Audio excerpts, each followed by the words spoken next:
Madame, Messieurs, nous avons le plaisir de vous recevoir encore une fois de plus en train de suivre cette émission. Sur ce plateau, nous avons invité pour vous Monsieur André Dodo Balou, l'un de responsables de petites et moyennes entreprises. Il a plusieurs casquettes. Aujourd'hui, nous allons le prendre comme le président de petites et moyennes entreprises. Nous allons le prendre également comme notable de Moanda. Sans plus tarder, nous allons vers lui pour lui dire bonjour et bienvenue dans cette émission.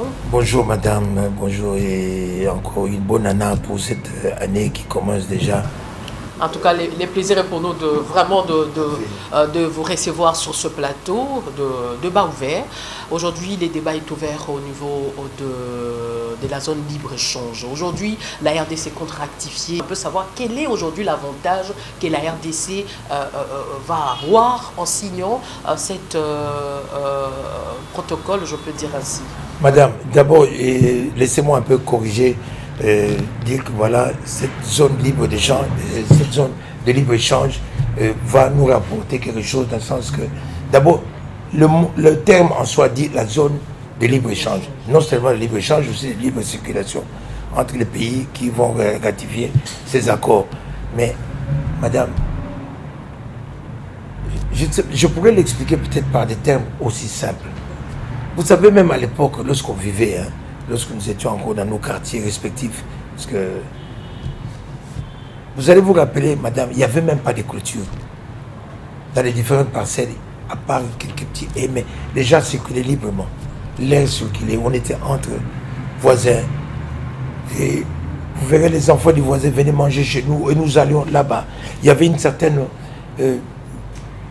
complicité entre voisins. On vivait dans cette communauté. Et puis c'est typiquement africain, la façon dont nous vivons dans la communauté. Ici, mange là-bas sans problème. C'était quelque chose de merveilleux. Croyez-moi, à un moment, je ne sais pas si c'est dû par le cours des histoires ou comment, les choses ont changé. Et il y a eu des murs de clôture qui sont ajoutés. Et il y a eu ces barrières et qui font qu'aujourd'hui, chacun essaie de vivre à sa manière. Je ne sais pas si ça nous a apporté quelque chose de plus bénéfique.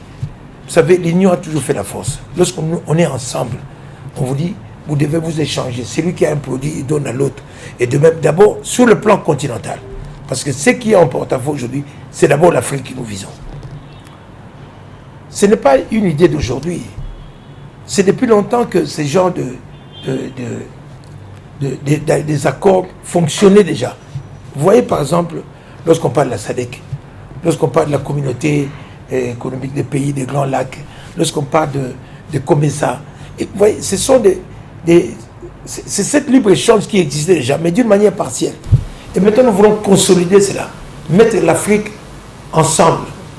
Que demain, qu'on voit ce qui était comme hier, où on voyait, par exemple, il y avait une compagnie où on parlait de Air Afrique, où tout doit être consolidé. On est tous ensemble. Je pense que ça doit être bénéfique, madame. Il ne faut pas qu'on le voie négativement. Mais lorsqu'on est dans une compétition où chacun doit donner ce qu'il a, voyez la dimension de notre pays. Madame, peut-être tout au début, les gens ne comprennent pas encore cette compétitivité qu'on lance, mais je pense que ce serait plus bénéfique pour nous, Congolais. Je ne vous donne pas des exemples de nos frontières. À quel niveau? Écoutez, d'abord, on est sur l'échange des produits. Ne dites pas que le Congo, la RDC n'a pas de produits. Parce que les gens voient que le produit alimentaire, ils voient le maïs, ils voient peut-être, je ne sais pas moi, les produits qui sont encore sur le plan industriel. Mais nous avons des produits que nous pouvons exporter. Nous ne parlons pas des produits miniers, nous ne parlons pas d'autres produits. Ou même l'expertise même que nous avons, même sur le plan transport. Parce qu'il y a des choses que nous négligeons, mais voyez même aujourd'hui, nos amis, parce qu'ils sont dans l'entrepreneuriat, qu'on le veuille ou pas, les Wewa. Nous ne savons pas peut-être le gérer aujourd'hui, mais la Communauté avait un projet d'encadrer ces gens-là. Aujourd'hui, au niveau des frontières, vous imaginez avec la libre circulation, ce que nous pouvons apporter, ce que nous pouvons rapporter comme devise, rien que par l'entrepreneuriat que nous avons, nous, au niveau du Congo. Et, madame, moi, je vous dis que ça peut être bénéfique. Pas ça peut être, ça doit être bénéfique pour le Congo. Rien que par sa dimension. Par rapport à la dimension, oui, ça peut être bénéfique, mais est-ce qu'il y a quand même de mécanismes que la RDC met en place pour permettre à ce qu'il y ait une nette circulation avec sécurisation de produits qui vont entrer et qui vont sortir dans notre pays? Bien entendu, il y a des garde-fous. Nous n'acceptons pas n'importe quoi. Il y a des produits que nous lançons dans un premier temps. On s'est dit, voilà, pour la RDC, tel produit est interdit, tel produit ne peut pas venir ici parce que beaucoup de gens confondent que peut-être l'Angola, en recevant par exemple les produits venant du Portugal, ils peuvent les faire entrer. Nous privilégions d'abord les produits qui sont typiquement africains. Lorsqu'on les produits sont de production africaine, ce n'est pas parce que vous avez un partenariat avec la Chine, vous le faites rentrer facilement chez vous que vous allez le faire rentrer ici au Congo. C'est bien dommage que je n'ai pas le support avec vous, avec moi ici, mais c'est peut-être au début l'information n'a pas circulé ou n'a pas été bien véhiculée pour faire comprendre les différents partenaires ou les PME d'une manière générale comment ça doit fonctionner. Il y a des garde-fous. Il y a des produits que nous pouvons accepter, des produits que nous ne pouvons pas accepter. Est-ce que vous pouvez quand même énumérer pour que le public qui vous suit puisse quand même connaître quels sont, par exemple, en vrac, quels sont les produits, par exemple, qui seront acceptés? Oh, la liste est exhaustive, madame. Donc pour l'instant, je ne sais pas vous le donner, mais nous sommes, peut-être que la prochaine émission, je pourrais vous l'étaler ou même le mettre en annexe. Mais croyez-moi, nous voyons d'abord, nous privilégions d'abord les produits que nous pensons exporter vers les autres pays. Sur le plan continental, parce que nous parlons d'abord de la zone libre d'échange continentale africaine. Voilà. Mais monsieur André, vous savez que notre pays quand même connaît un peu beaucoup de difficultés en termes de contrôle, hein, parce que on voit quand même certains produits qui sont ici, des fois c'est périmé, mais on continue quand même à le voir en circulation. Est-ce que nous n'allons pas connaître Non, c'est un exercice. Nous devons commencer quelque part, madame. Nous n'allons pas attendre. Certaines même disent que pourquoi en pleine pandémie. Mais madame, avec les pandémies que nous avons commencé, ça fait des années que nous sommes avec le sida, nous sommes avec l'Ebola. Et donc on ne va pas attendre. Et chaque fois, les autres pays sont déjà ensemble parce que ça existe déjà. Nous les avons, mais d'une manière partielle. Nous avons des accords avec ce que nous appelons communément SADC. Il y a le COMESA. Donc il y a le CPGL. Mais nous fonctionnons d'une manière partielle. Aujourd'hui, nous voulons consolider, mettre les choses ensemble. Je ne vois pas pourquoi nous allons décourager ce genre de prestations où on vous dit, voilà, il faut circuler librement. Vous savez, madame, je vous dis, aujourd'hui, je ne sais pas si c'est fait exprès, peut-être par le multinational. Vous ne pouvez pas vous quitter ici, à Kinshasa, aller en Côte d'Ivoire facilement, même en Guinée. Vous vous rendez compte? Nous sommes en Afrique.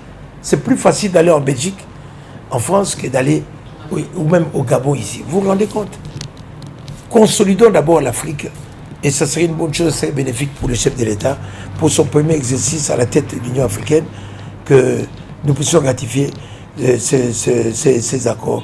Et je pense que les grands produits, tout ce que nous avons en RDC, nous allons être compétitifs à faire ressortir nos produits. La difficulté, nous avons aujourd'hui peut-être tout au début, mais c'est plutôt les routes et des descentes agricoles pour faciliter. Madame, vous pouvez aller aux confins de la RDC, vous n'allez pas imaginer ce que nous avons comme produit. Mais si ça n'arrive pas facilement, c'est parce qu'on ne sait pas comment le véhicule est facile. Mais si aujourd'hui nous avons ces facilités, nous serons compétitifs et vous allez voir comment nous allons exporter. Il faut commencer d'abord par les accords pour que les choses aillent plus facilement et ressortir tout ce que nous avons. Je rappelle ici que la question est au cœur du débat au niveau de l'Assemblée nationale. Donc je crois que vous serez quand même... nous avons été invités, nous étions avec la commission qui dirige l'honorable, je crois, Rémi Massamba. Nous avons répondu déjà, la FEC et la COPMECO. Nous avons déjà répondu, nous avons déjà donné nos résolutions et ce que nous pensons faciliter cette ratification. Nous les avons déjà. Nous avons répondu il y a 3 jours. Donc c'est quelque chose que vous, de la COPMECO et de la FEC, vous saluez quand même que la RDC puisse ratifier cet accord. Tout à fait, parce que nous n'allons pas vivre comme ça d'une manière isolée. Vous savez bien que pratiquement c'est presque tous les pays africains sont ensemble dans ces accords de libre-échange. Nous n'allons pas, c'est comme si on se dirait, est-ce qu'on avons seulement le choix? Parce que chaque fois, on attend toujours la RDC, mais il faut attendre, mais nous on attend jusqu'à quand? Parce que pratiquement tous les pays ont déjà donné le accord. Il faut absolument rentrer et être compétitif à cela pour répondre aux besoins de l'an 2021 où tous les pays sont déjà au rendez-vous. Je rappelle à nos téléspectateurs que vous n'êtes pas seulement que le président de la COPEMECO, mais vous êtes également notable de la ville côtière de Mwanda. Donc, nous aimerions quand même, le public voudrait quand même savoir comment aujourd'hui se porte la ville de Mwanda par rapport aux différentes préoccupations que vous avez soulevées dans plusieurs de nos émissions. Et est-ce qu'aujourd'hui, vous avez quand même un résultat escompté par rapport à la rétrocession, par rapport à ce qui doit revenir à cette province? Bon, disons partiellement oui, parce que c'est vrai qu'au début, nous étions peut-être mal entendus, mal compris. Au jour d'aujourd'hui, disons que plus particulièrement, je parle de l'Ali-Woyo, parce que moi je dirige plutôt l'Alliance Woyo. Vous devez savoir que là-bas, nous avons une tripartite, nous avons les Bakonga Boma, et nous avons nos frères Solongo, et nous avons les Bawoyo. Donc, qui sont les trois tribus qui sont plus de tribus côtières de Mwanda. Et donc, nous avons un système où nous pensons que ce qui doit revenir de droit en rétrocession ne se fait toujours pas. Et qui fait qu'aujourd'hui, nous avons été entendus. Les dernières réformes étaient d'abord au niveau du Cocodem, ça vient d'être fait, parce que nous avons compris que même la petite rétrocession qui revenait à Mwanda, ne serait-ce que pour l'intérêt pour la communauté locale, ne se faisait pas d'une manière correcte. Parce que nous avons découvert tout ce qui dérangeait, effectivement. Une assemblée a été réunie au niveau du Cocodem, qui a fait que nous avons changé les comités directeurs, et nous attendons cette table ronde et dont l'accord a été déjà donné par le ministre des Hydrocarbures, de même que les sociétés pétrolières et les partenaires sont tout à fait d'accord que nous devons nous mettre ensemble pour corriger toutes ces erreurs du passé. Vous devez comprendre, madame, je ne sais pas qu'est-ce qui s'est fait dans la précipitation qui font que certains contrats ont été signés trop vite, hein, un peu à la hâte. Vous n'allez pas comprendre que l'ancien contrat que la RDC a signé avec les sociétés pétrolières, notamment Perenco, doit expirer en 2023. Mais il y a déjà un autre contrat qui a déjà été signé, qui va jusqu'en 2043. On ne sait pas pourquoi on doit aller très vite, sans pour autant penser même à l'arrêté social qui doit revenir de droit au peuple mwandais. Et là, nous disons non. Et un grand travail a été fait par les jeunes surtout aussi, et la communauté en général. Et voilà, nous atterrissons par là, par cette table ronde qui doit se tenir d'ici la fin du mois. Et nous tenons à cela pour corriger beaucoup de choses, notamment sur ce qui est la gestion de la rétrocession et de même le peu qui revient à la communauté, qui est très mal géré. Mais à part cette rétrocession, quel est autre problème qui gangrène ou bien qui affecte la population? On ne peut pas comprendre qu'avec ce que produit le territoire de Mwanda, qu'aujourd'hui que nous n'ayons pas d'électricité, madame. Nous n'avons pas d'eau. Ce n'est pas des choses que nous devons obtenir séquentiellement, ce n'est pas possible. Donc nous pensons que ça doit nous revenir de droit. Ce n'est pas quelque chose que nous demandons ou bien que nous devons nous agénuer. C'est un droit qu'on doit nous rétrocéder. Et pour que demain nous puissions voir Mwanda bénéficier des routes, bénéficier de l'électricité, de l'eau. Voilà. Ce sont des droits que nous réclamons. Nous ne sommes pas là pour suppléer les sociétés pétrolières, mais nous pensons de droit, ça nous revient. Voilà. Un grand travail a été fait par plusieurs groupements, plusieurs forums avec les jeunes, surtout c'est un travail que nous encourageons, c'est que font les jeunes aujourd'hui, les jeunes de Mwanda, et nous disons chapeau bas, et c'est ça qui nous pousse d'ailleurs aujourd'hui, nous qui avons les sous-bassements pour mettre en place et aller de l'avant. Nous regrettons d'ailleurs la dernière réponse qui nous a été réservée par les sociétés pétrolières, qui ne reconnaissent pas cette mégestion au niveau du Cocodem, mais les enquêtes ont été menées. Disons, nous ne condamnons pas les partenaires comme tels en tant que société morale, les personnes morales, mais ce sont les personnes physiques qui sont censées plutôt faciliter les choses, et ce sont ceux-là au contraire qui découragent, qui n'arrivent pas à nous rétrocéder ce que nous pensons mériter de droit. Voilà. Et aujourd'hui, avec l'arrivée quand même de l'actuel chef de l'État, est-ce qu'il y a des choses quand même qui essayent de bouger ça? Positif, il faut le dire, parce que, voyez-moi, Mwanda est pratiquement relié de Kinshasa à Mwanda par route. Ça, il faut le dire. On dit coup de chapeau. Là, je crois que les derniers travaux nous avons laissés, ils avaient déjà atteint Baki.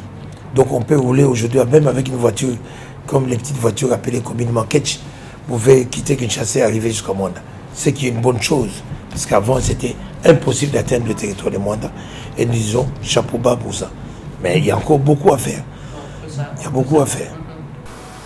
Donc on peut s'attendre à un lendemain meilleur pour cette ville côtière. Nous l'espérons parce que notre cahier de charges est déjà prêt, parce que nous voulons rencontrer nos amis, nos partenaires des sociétés telles que Souci, Perenco et tout, discuter ensemble, de voir encore comment corriger ce qui nous revient de droit.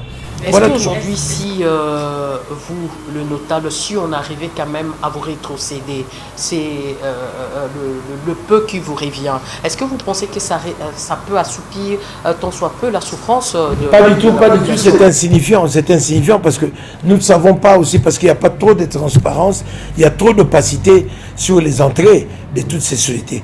Parce que vous savez, comme on dit, dans un partenariat gagnant-gagnant, dans un partenariat gagnant-gagnant, c'est question de mettre tout sur table, qu'on voit réellement. Nous savons combien on doit nous rétrocéder. Parce que lorsqu'on vous dit, voilà, on vous donne 400 000, 460 000 dollars chaque année, ça nous parlons encore rien que de ce qui nous revient de droit. Parce que les sociétés, lorsqu'ils prestent chez nous, vous savez, il y a toujours, on ne peut pas éviter la pollution. Et donc, en d'autres termes, ce que eux font en prestation, on doit rétrocéder un certain pourcentage. Et ce pourcentage permet directement aux autochtones de bénéficier, par exemple, sur l'éducation, sur les projets intercommunautaires. Donc, il y a un pourcentage qu'on nous... Ce n'est pas un montant. Après avoir discuté ou après avoir plusieurs fois écrit, nous passons de 200 à 400 000. Et demain, voilà, donc nous voulons un peu plus de clarté sur ça. Combien revient réellement à la communauté locale? Qu'on le sache, il y a trop d'opacité et qu'il faut que ça perdure ces histoires à nous dire, voilà, nous ne produisons que 25 000 barils, nous ne produisons que 25 000 barils. Il faut mettre plus de la transparence pour que les gens voient que voilà ce qui revient de droit à la communauté locale et que nous puissions en bénéficier. Ce n'est pas normal que aujourd'hui que nous subissons cette pollution et qu'en contrepartie, nous n'avons même pas un hôpital valable où on peut se faire soigner. C'est regrettable, madame. Lorsqu'on n'a même pas, je ne sais pas moi, le minimum de soins qu'on peut mettre en considération le peuple mandé. Nous pensons des droits, il faut qu'il veille à cela. Aujourd'hui, nous ne savons plus faire la pêche, et vous le savez, madame. Aujourd'hui, on sait qu'il faut, pour faire la bonne pêche, il faut aller en haute mer. Il nous faut au moins des bateaux de pêche répondant à ces normes-là. Aujourd'hui, on ne sait pas avoir un bateau de pêche parce que cet argent qui nous revient est bloqué. Cet argent, on ne sait pas le rétrocéder parce qu'aujourd'hui, nous pouvons prétendre à un crédit. La communauté Cocodem peut prétendre aujourd'hui. Cocodem, c'est un comité qu'on a mis en place pour le développement de Mwanda. Et ce comité, normalement, peut aujourd'hui avoir un projet pour Mwanda, mais il ne peut pas le faire parce qu'il y a une certaine opacité, une certaine imposition de la façon dont Cocodem doit marcher. Nous devons avoir cette liberté, cette indépendance de voir comment évoluer avec notre propre argent. Cet argent n'appartient pas aux sociétés pétrolières. Cet argent appartient à la communauté qui est sur place, la communauté de Mwanda. Donc, il faut que les gens comprennent. C'est comme si on recevait des dons. Ça, ce n'est pas un don. C'est l'argent qui nous revient de droit. Et laissez-nous gérer ça de notre manière. Ce n'est pas à vous de nous imposer, dire voilà, nous allons vous mettre la peinture sur tel bâtiment. Parce que là, ça devient une spécialité à Mwanda de repeindre des bâtiments ou, je ne sais pas moi, faire des petites latrines, des ouvrages qui sont des petites durées. Il faut aller voir ailleurs, par exemple, ce qu'on fait, par exemple, en Côte d'Ivoire. Il faut voir des écoles. Dernièrement, j'ai vu des images. Pas également lié à la politique du pays. Peut-être pas, mais peut-être nous maintenant, je crois peut-être avec c'est que nous sommes en train de mettre en place avec le gouvernement de l'Union sacrée. Peut-être que les choses vont changer. Parce que la façon dont on voit les choses, avec ce système tout le temps à penser d'abord aux autorités, alors que le petit citoyen n'a pas encore bénéficié, ne serait-ce que de ses soins médicaux, ne serait-ce que de sa route, ne serait-ce que l'électricité, l'eau potable. Croyez-moi, madame, il y a encore beaucoup à faire. Il y a encore beaucoup à faire. En tout cas, il y a encore beaucoup à faire, comme le dit le notable de Mwanda. Donc, il y a encore aussi beaucoup à faire pour le dossier du grand marché central.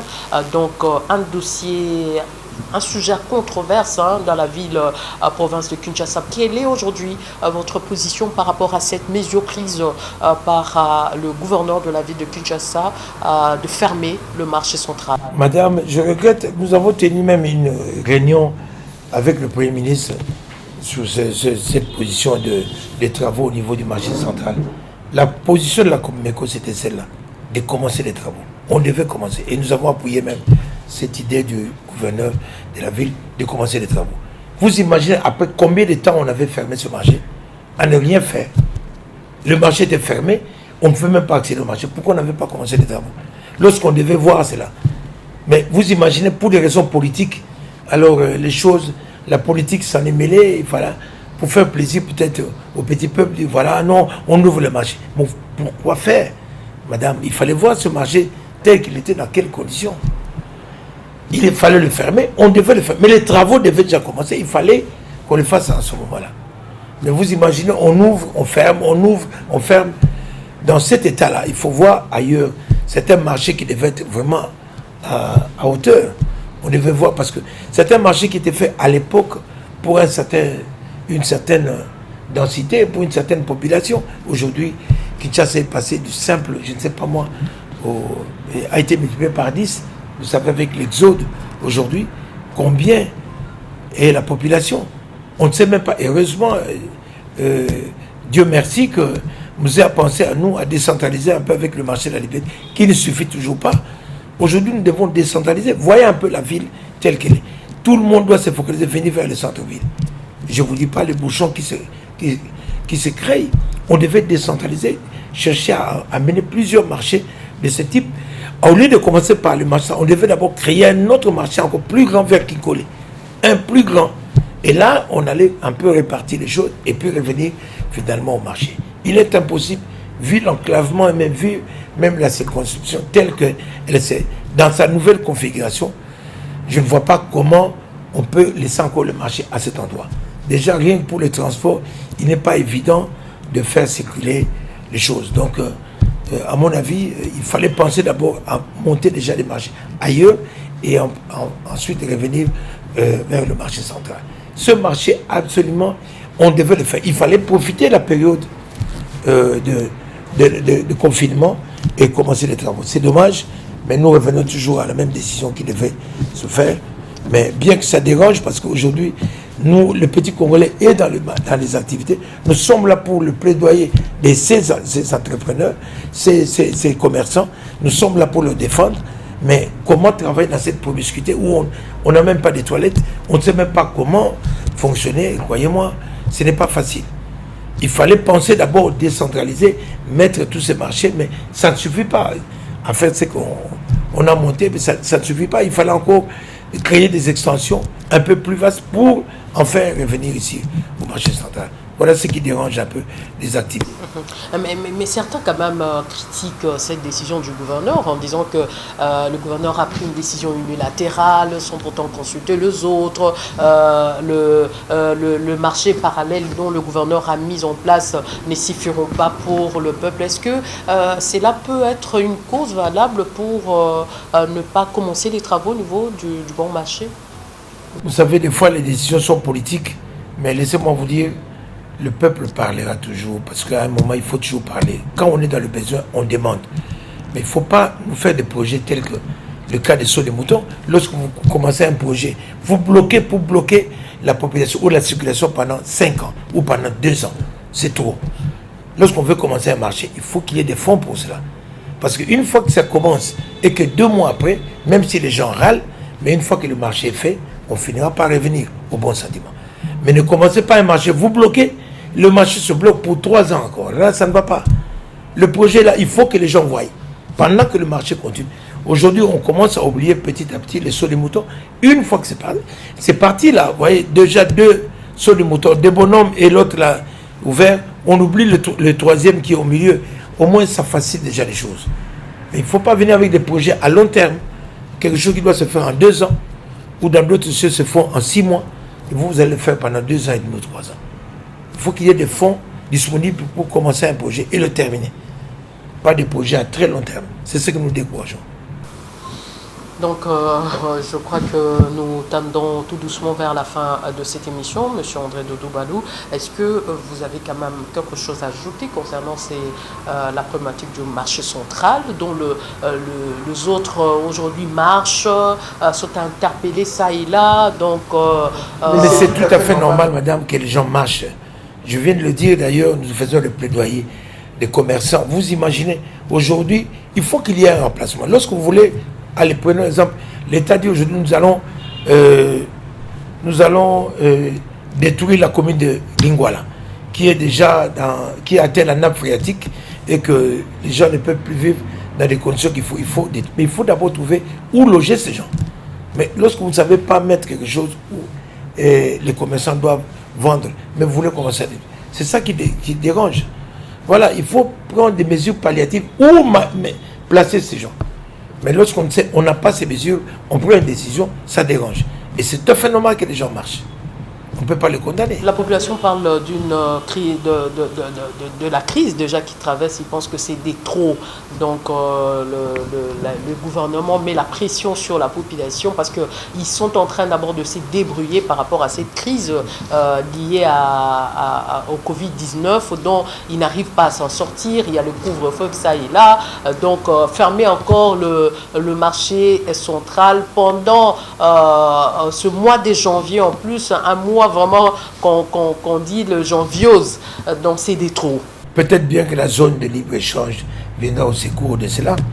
Voilà, nous sommes preneurs à la ratification de ces accords. Peut-être bien, pourquoi pas. Ça permettra maintenant d'évacuer nos produits plutôt ailleurs que de garder le statu quo. Voilà. Donc il faut commencer quelque part. Nous condamnons, c'est vrai, parce que nous devons faire le plaidoyer de nos membres qui sont en difficulté. Où le placer, madame? Il faut se demander. Ces mamans vivent au jour le jour, au quotidien. Vous dites, voilà, il faut fermer. Ils vont aller où? Il faut des mesures palliatives, par exemple, à cela. C'est ça qui dérange ici. Ce n'est pas parce qu'on a la décision, on se dit, voilà, on ferme. Mais il faut savoir où diriger tous ces commerçants. Il faut les placer provisoirement quelque part. Bien que les mesures ne vont pas plaire à tout le monde, mais à un moment, nous regrettons parce que notre position, la Comico, pendant que le marché était fait, pourquoi ils ne l'ont pas fait? Parce que c'était la décision du gouverneur. Mais plutôt, vous avez vu, c'était des discours politiques, il fallait faire plaisir, peut-être pour des raisons politiques, qu'on a encore réouvert, mais pour quelles raisons? C'est comme si on dit, bon, je suis malade, je suis à l'hôpital, profitez pour réhabiliter ma maison, vous ne le faites pas. Vous attendez que je sorte de l'hôpital, vous venez maintenant réhabiliter la maison. Pendant ce temps, vous dites, bon, vous êtes en convalescence, mais restez dehors pendant qu'on réhabilite. Madame. La deuxième vague de Covid-19, la deuxième vague de Covid-19 semble un peu échapper au contrôle. Hein. Écoutez, madame, nous devons vivre avec. Hein. Peut-être nous devons remercier l'Éternel. Parmi les pays africains, la RDC en fait partie. Nous qui avons eu peut-être un peu cette chance d'être, si pas, disons, un peu exonérés. Mais la maladie existe, hein, madame. Vous savez, lorsque vous avez... Je donne l'exemple d'une compagnie aérienne qui n'a que 4 avions. Lorsqu'un avion tombe, on sait le voir. Le malheur se voit. Mais lorsque vous avez 6 millions d'avions, un avion tombe, on ne sait même pas le sentir. Rien que la population aujourd'hui, madame, il n'y a pas de statistiques. Pas plus tard qu'hier. Hier, je crois, oui. J'étais à l'hôpital à Gigi, j'ai accompagné mon frère. Mais croyez-moi, j'étais étonné, tétanisé de voir qu'il n'y avait même pas de place. Comment on peut parler de Covid? Il y a même pas, on ne respecte pas les mesures. Mais comment chasser les malades? C'est comme si nous étions au stade. Inondé, madame. Il n'y avait même pas une place assise. Plein de malades. Je me dis, là on est à Agi, qui n'est pas n'importe quel hôpital. Et comment sera Mamayebo? Comment sera ailleurs? Madame, la maladie existe réellement. Si vous voyez la courbe, même la deuxième vague a dépassé même la première vague. On ne fait pas tellement attention. Les gens meurent, mais on ne se rend pas compte. Aujourd'hui, nous avons cette nouvelle vague que les gens continuent à appeler la malaria, mais qui vient sous une autre forme de tête, où les gens vomissent, les gens font des fortes fièvres. Moi-même, j'ai été victime. J'ai même fait 2 examens à l'INRB, de même qu'à l'hôpital Diamant. Tout est négatif. On ne comprend pas ce genre de faiblesse, ce genre de contours, je ne sais pas moi, d'extournes, de vagues. C'est bizarre, mais nous devons faire très attention, nous devons y veiller. Madame, c'est très sérieux. L'exemple que j'ai donné, peut-être que les gens ne font pas tellement attention. Nous sommes tellement nombreux, il n'y a pas de statistiques, mais les gens meurent. Sérieusement, il faut aller voir dans les hôpitaux. Les gens meurent terriblement. Mais est-ce que les statistiques se font? On ne sait pas. Peut-être qu'on ne les sent pas. On est tellement nombreux qu'on ne sait pas. Lorsque vous parlez à l'Est, il y a des milliers de gens qui meurent. Mais allez-y, vous allez même à Goma, vous allez à Béni, les gens continuent à boire, ils sont dans des bistrots. Mais on vous dit, mais c'est ici que les gens meurent. Vous n'allez pas croire. Et effectivement, les gens meurent. Mais bon, peut-être statistiquement, nous ne faisons pas tellement attention. Mais nous connaissons vraiment des cas de décès sérieux sous cette nouvelle vague. En tout cas, nous arrivons vraiment à la fin de notre émission. Je ne sais pas, Monsieur André, est-ce que vous avez oublié quelque chose lors de votre intervention que vous voulez dire? Non, je n'ai rien oublié, mais sauf que nous devons consolider nos efforts pour réfléchir autrement par rapport à cette nouvelle idée que vient de lancer le chef de l'État sur l'union sacrée. Nous pensons que nous devons encourager.